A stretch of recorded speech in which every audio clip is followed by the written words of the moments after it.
I hate this for the fans. I hate this for Kyrie Irving. I hate this for the players. This is something I've never seen before with any sports franchise in any fan base in my lifetime. On today's Lockdown Mavs. I'm here because I have to do it. Dallas is going to get a seat at the table. It's me versus the machine. Nice penetrating thrust to the middle. People forget about fans. Hot man, the hot player. Wait. One more thing. Yeah, it's a one more thing. You locked on the Dallas Mavericks. My name is Isaac. I'm one of your co-hosts. Thanks for making Lockdown Mavs your first listen of the day. Go make Lockdown NBA your second listen of the day. If you're a true Mavs fan, you already signed up for our Lockdown Mavs Insider program. This is where we text you all the latest news and Q&As and all the stuff dealing with the Mavericks. Text it straight to your phones. Make sure you sign up for that. And of course, we have a newsletter that goes out every single day on your email. It's one email a day. It's free, totally free. Sends the episode and other Mavs news straight to your inbox through that. I feel like I had to do one more thing today. Nick did one yesterday on his own. He had to do it earlier in the day. And I feel like this is just such a unique time in Mavericks, history. It's such a unique time as a fan, as a sports fan, in Mavericks franchise history for sure. And I kind of just want to go through three different categories on today's show. Probably be a shorter show. I say that, but because I hate this. I hate all of this situation that so many of us are in as Mavs fans. I hate this for the fans. I hate this for Kyrie. I hate this, for the players and everything. We just had, right before I hit record, just had a statement. Shout out to Nico Harrison for making an actual statement here. Nico says, there's no words to fully describe who Kyrie Irving is, coming on in light of the torn ACL for Kyrie. And then he gives a big quote about Kyrie and how Kyrie's the heart and soul of the team. He ends it with his work ethic and absolute dedication to his craft is cut from the cloth of the greats. I know it. I lived it. I see the same ferocity and passion in him that I saw in Kobe. That's a great statement from Nico. So we'll leave it at that. But I want to talk about this. I hate this. I hate this for the fans. I hate this for so many of you guys that are listening to this, myself included as a fan, because what is sports to you? Like, what is the role that sports plays in your life? For some, I'd say a smaller percentage of people, it's a career, right? Like it's somehow you work in the sports industry, whether you work for the Mavericks and listen to the show, or you work in journalism and media and podcasting and all of that stuff, or you work in the coaching staff, or maybe you're a player, all the stuff that you could work in sports and you get paid to talk about sports, or to work for a professional franchise, or to play a game that you love. Maybe sports is a hobby, right? Like you like to play sports. You have a different job outside of the sports industry, and sports is like a hobby, right? Like you play somewhere on the weekends, or certain nights of the week you get out. And it's not just basketball, right? Like just sports in general. But I would say for a lot of people, sports is an escape, right? It's a passion. It's life enough is hard as it is, right? We have our own worries. How are we going to pay our bills, and medical stuff, and relationships, and career stuff, and finances. Like we could go all day, our country, and like all this different stuff of like what brings stress on our lives, and what is hard about life that sports becomes for a lot of us. It is an escape. It is a place of refuge. It's a passion of ours.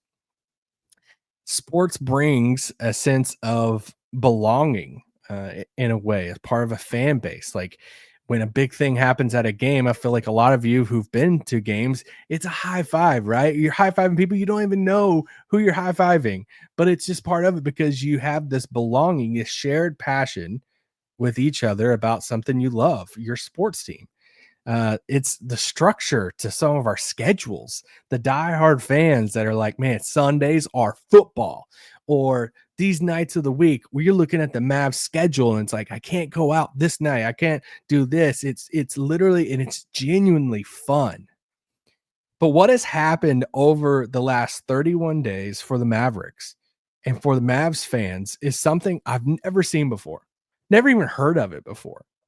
That we have national media people issuing like apologies to Mavs fans. Like I you know, I've never seen anything like this. People from other sports, they're like, what a run to be a fan of a sports team. Like, what is the comp for that? Like, I don't have all I wish I could say here. I mean, I tried just in my very compartmentalized brain of like, man, what does this compare to for other franchises?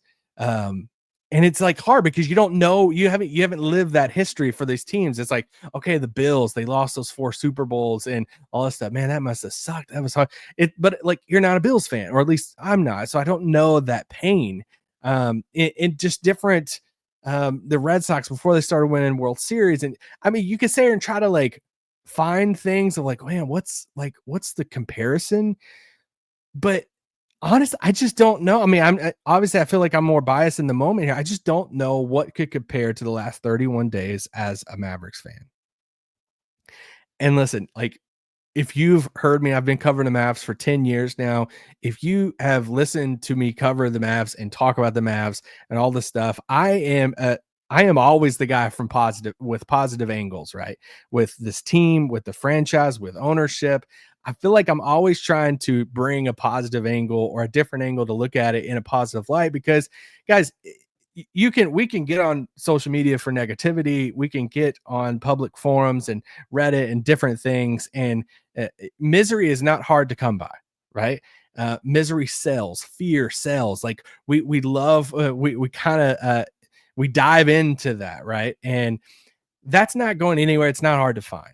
What's sometimes pushing against the grain is bringing some positivity to some stuff, and and that's both like how I'm wired, but also because of some of my relationships over the years within the Mavericks organization and different stuff that I have tried to bring this positive angle and bring this benefit of doubt in a way. Team no tank. You used to fight against no tanking stuff.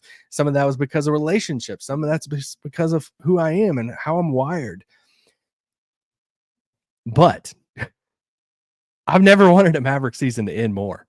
Like, this is the first year that I've never been more unhappy with management of the Dallas Mavericks. I've never been more unhappy with the ownership of a team that I passionately love. And I hate this for Mavs fans. Mavs fans didn't do any of this, right? Nobody did this. Nobody decided to trade the generational star in Luka Doncic and all the stuff that has transpired a lifetime in those 31 days. Not to be capped off here, but because there's probably some more news that's going to come at some point to this Kyrie Irving injury. And I'm like, man, what a run for Mavs fans. And so I just want to say this at the end of the first segment here of it's okay to feel all the feelings that you feel about it. Don't let people like look down on you because of your sports frustration and maybe anger or like sadness about it, because to some it might seem dumb, right? It's almost like a pet dying, and people who don't understand the love for pets and animals, which I am super passionate. Like, I can't watch movies that have animals that die in them because I get more emotional about a pet or an animal dying in a movie than I do a human dying in a movie. Maybe that's something wrong about how I'm wired. But I always hate it when people try to like downplay the loss or grief of somebody who has lost an animal or a pet. And kind of in the same way, don't let people look down on you for that in regards to like sports, because it's okay. Because like I said, what is the role that sports plays in your life? For some of us, it's a lot. For some of us, it is, so many different things that it does really hurt and it does really affect you. And that's because you're passionate. That's because you're a passionate fan. That's because you care. And that's what makes sports so special. Let me take a quick break real quick. I want to come back and talk about the Kyrie Irving and the team angle and why I hate it for them too.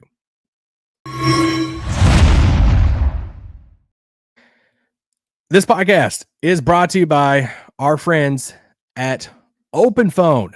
Here we go. Open Phone. Let me pull this up real quick. Running a small business means you're wearing a lot of hats. Your personal phone becomes your business phone, and before you know it, you're juggling customer calls day and night. As your team grows, it becomes impossible to manage everything just for your personal number. This is where Open Phone comes in. It's the #1 business phone system designed to help you keep your work and personal life separate for just $15 a month, the cost of a few coffees. Probably just 2, honestly, maybe 1. No. You get a complete transparency and visibility from everything happening in your business phone number. Open Phone works through an app on your phone computer, integrates with tools like HubSpot and hundreds of others. Right now, Open Phone is offering 20% off your first 6 months when you go to openphone.com/LockedOnNBA. That's OPENPHONE.com/LockedOnNBA for 20% off 6 months. Openphone.com/LockedOnNBA. If you have existing numbers with another service, Open Phone will port them over for no extra charge. This podcast is also brought to you by our friends at BetterHelp. What timing on this one? Who's in your support system? All right. We all need people to lean on. And whether it's your friends, family, mentors, or professionals, even the strongest leaders and athletes know that asking for help makes them better. Therapy is one of the best ways to build a strong support system. It's not just for tough times. It's tough times like now helps with setting boundaries, developing coping skills, and become the best version of yourself. Guys, I'm going to therapy right now. It's one of the best things that's helping me out with some things in my life. So I can't recommend therapy enough. Build your support system with BetterHelp. Visit BetterHelp.com/LockedOnNBA to get 10% off your first month. That's BetterHelp, HELP.com/LockedOnNBA. Shut it down! Let's go home! All right, here we are. Let's talk about Kyrie Irving. I hate this for Kyrie Irving. I said a little bit ago, I hate this for the fans. Second, I hate this for Kyrie Irving. The Kyrie Irving injury honestly broke my sports heart. Like, it honestly did. The Luka trade was super hard. It was shocking, super hard. It should have never happened. The process in which it went down, the return package, all that's just indefensible. Like, you can't any of it.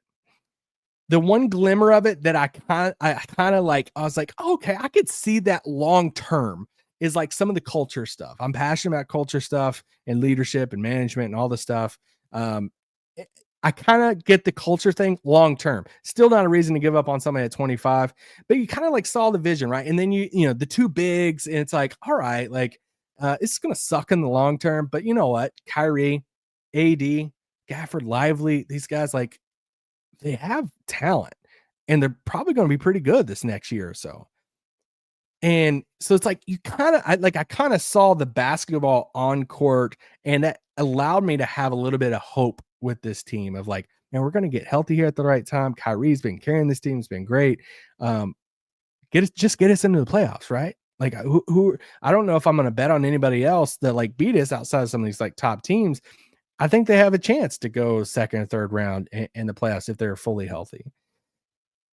And then we had that one half, right? That one half that teased us all. It feels like an eternity ago. AD's open, debut half. The place is going nuts. It's crazy. He's saying, I'm here. Kyrie's on the floor. PJ Washington's on the floor. Gafford's on. Like, it's insane how long ago that feels.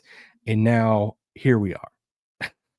I mean, it's unbelievable how, just the feeling of that and how excited that first half was to where you're at now. And it's, this feels like the epitome of bad luck, while also feeling like it's karma at the same time.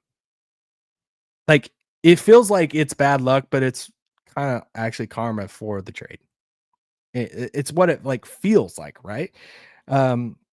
And I hate it for Kyrie because he's having this all NBA season. It was one of the best seasons of his career, one of the best seasons in a long time in his career. Heck, he even was changing some of the national narrative around him that the Boston media, where it is admitting what a great season he's having. And these guys hate him. He was an all-star. He was, you could say is the best season since some of his Cavs days. And he proved so many people wrong. And I fully believe he was about to prove even more people wrong with an upcoming postseason run in light of the Luka trade, in light of people probably counting the Mavericks out. And he can love Luka and have that relationship and didn't have anything to do with it, while also wanting to prove some people wrong too, of like, you know what, we can still win basketball games and be a good team. All in a contract year. All while being the best spokesperson for the Mavericks in the post Luka trade aftermath. Like in a post Luka trade aftermath in which the owner who signed off on it just totally obliterated any type of PR statement move you make, in a situation in which the GM who takes all responsibility of the trade starts off an opening press conference making a joke and has no full recognition of just the full impact that it would have on a fan base, in which there were different comments and statements and stuff made that just felt like it was making it worse.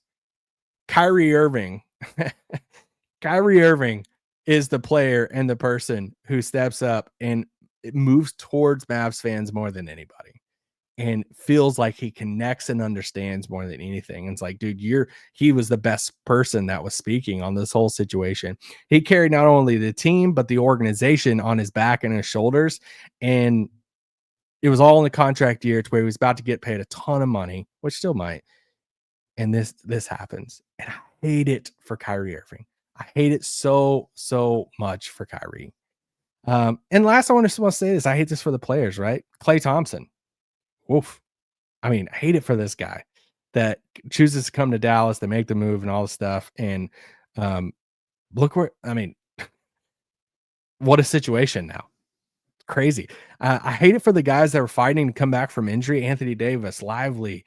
I don't know the stuff on Gafford and stuff yet. Caleb Martin. These guys are fighting all with this, mindset of like, dude, we're just all going to get healthy and make this run in the postseason. I hate it for the team of players that's went through so much crap this season that none of them did to deserve it. And bam, waiting for this playoff push to just play basketball at such a high level. And bam, this happens. Hate it for the players. And now we're like, where do you go from now? And guys, I once again going back to where historically I have landed on different arguments or different things, and I try to push the positive angle and try to stay positive and try to bring some of that or a different perspective at times with the Mavs. But there's one viable option right now. There is one path for them to go down, and I don't think there's any other path that you could go down to for what the right path should be. And I think right now you got to announce on Thursday, March 6th, the day we've all been waiting for. You got to announce on Thursday, Anthony Davis, Daniel Gafford, Dereck Lively are not coming back for the rest of the season. You got to pack it up. You got to lose as many games as possible. And I think that's the best thing to do for everybody. Close the door on this season. Let's try to lose as many games and tank this thing out. I think it's the best thing for the fans to just close this chapter. I think it's the best thing for the coaches to just close this chapter, for the players to just close this chapter, for the Mavs workers, for the fans, for the media that covers the Mavericks. I think it's just best for everybody to just close this chapter, end it, be done with it. But the only two people that it wouldn't be the best for is Nico Harrison and Patrick Dumont. And that's why it might not happen. Because as we've learned over the past, month, that it's them above everybody, right? Like Nico needs and wants this basketball to prove his point. Dumont wants money. You make it to the playoffs, you make some more money. Don't forget to renew the season tickets, by the way. The irony, but the path you got to do is get the highest pick possible. Take in another young player, go into next season, go into this off season. It's like, hey, we got this lottery pick that's, probably going to be 10, 11, 12, somewhere through there. We got this guy. We have Dereck Lively, we have Max Christie, 3 solid young players that you hope's going to be in the rotation. You get AD healthy this off season. You make a run at KD. Yes, I think they still make a run at Kevin Durant. And you win as many games as possible until Kyrie returns, if he is a Maverick. What does he do this summer? Does he opt in to his last year on his contract worth $40-something million? and then says, hey, I need to like prove my worth again after I come back, that I'm worth another big contract? Does he test the waters elsewhere and say, hey, it doesn't matter, a lot of other teams are interested anyway, I could still get a multi-year contract, lock in some guaranteed money, entertains the Lakers or somebody else? Does it change anything about how the Mavericks approach these negotiations this summer? Do they still hand in the same deal? I don't know what that happens, but let's just assume I'm just going to walk into it thinking that, hey, Kyrie's going to be back, whether it's opting into that last year or a new contract. And then, so it's like, that's your path for next year, right?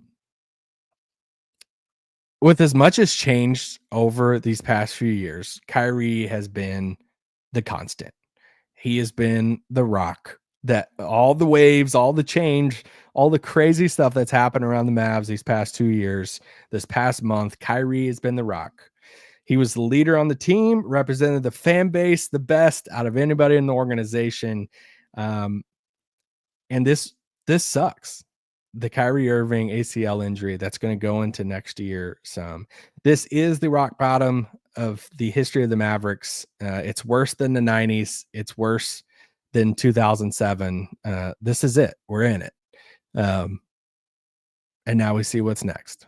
Hopefully, the Mavericks can close this chapter soon of this season. Let's pack it in, call it a day, try to get the highest pick possible at this point, and look forward to a season that hopefully can be better than what's happened this season.